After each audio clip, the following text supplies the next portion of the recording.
everyone, hope you all are fine. Welcome to Shaurak's classes. Today we are back with another problem solving session. In these problem solving sessions, the main aim is to pick up problems from various competitive examinations and try solving them. Equip ourselves with tips and tricks and various other tools, theorems or results to make us well equipped for the examination that we are facing.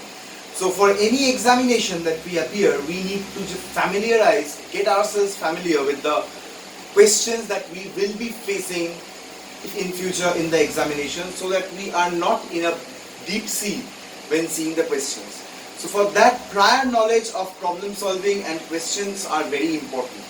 So these problem sessions from Shaurak's classes are basically meant to bridge that gap. Now in this session we have particularly chosen problems from Isi M.Math. So Indian Statistical Institute Masters in Mathematics is one of the most celebrated courses in India, and Indian Statistical Institute being one of the prestigious institute, in case you don't know. So for this there is a question pattern. So the question pattern consists of two parts, a subjective part and an objective part. So you need to qualify in both of the parts to get a call for the interview. So if you successfully clear the interview section, then you will be enrolled in the celebrated M.Math course, which is one of the most prestigious. So now we have picked up a problem from the past year question paper, and let's try to solve this. So it says that let f r to r be a continuous function where limit x tends to infinity fx equals to limit x tends to infinity minus infinity fx equals to 0, and we need to show that f is a bounded function. So let us try to understand the question first. It says that when x is getting arbitrarily large, then fx is getting close to 0. That's what is given. And so we must prove that f is bounded. Now let's develop the intuition first. Now intuitively what we can say, that since x is getting arbitrarily large, but fx cannot get arbitrarily large with x, fx cannot keep up the pace with x, and that it is getting to 0, so f must be bounded. But this cannot be always a concrete logic. This can be just a thinking process, just an intuition. And these small intuitions are helpful, and they are the building blocks for problem solving. So after this intuition, I allow you to think for some time and try this problem on yourself first. So here is the problem.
Okay,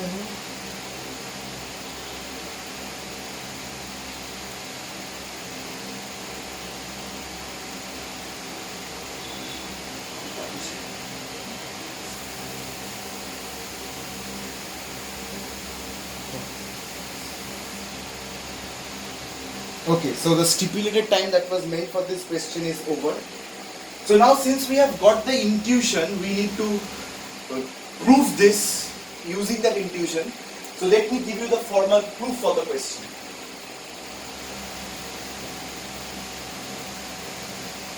So we know that what are the conditions for limit, we know the formal definition of limit, and that is what we need to utilize in every question. So now we take epsilon equals to 1. So since epsilon is given, so we can choose epsilon. So we can choose epsilon equals to 1 in the limit. And therefore, since the limit extends to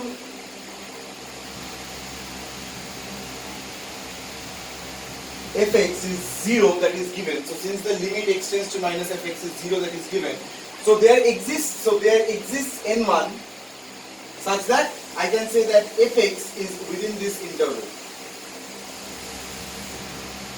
Isn't it? So the fact was it must be L minus epsilon to L plus epsilon. Here the L is 0 and so we get minus 1 to 1.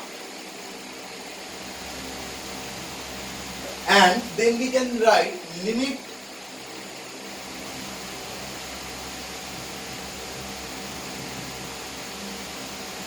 x tends to 0, that also exists.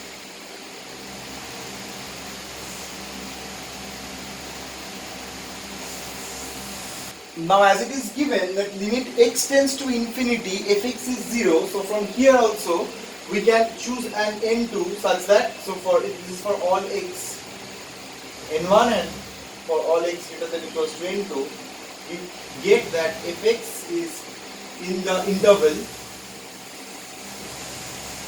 minus 1 to 1. So from these two conditions we can say.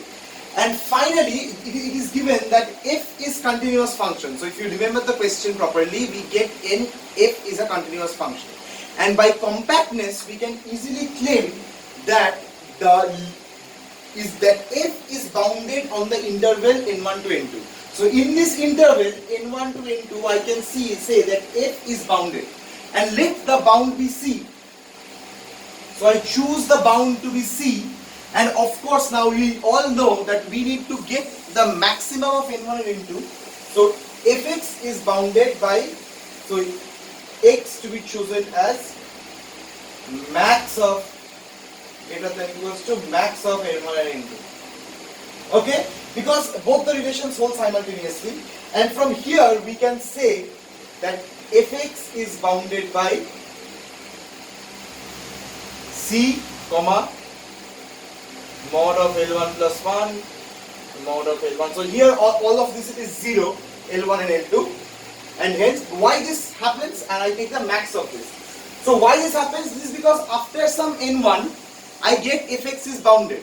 But in general, I have deleted finitely many terms of fx.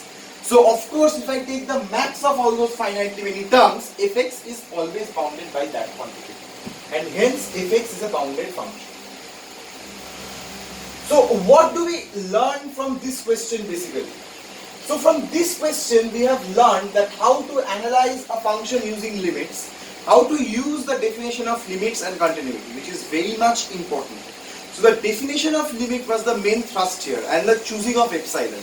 So since epsilon was an arbitrary value that was predefined, so we have chosen epsilon to be 1 to show us a formal proof of this statement.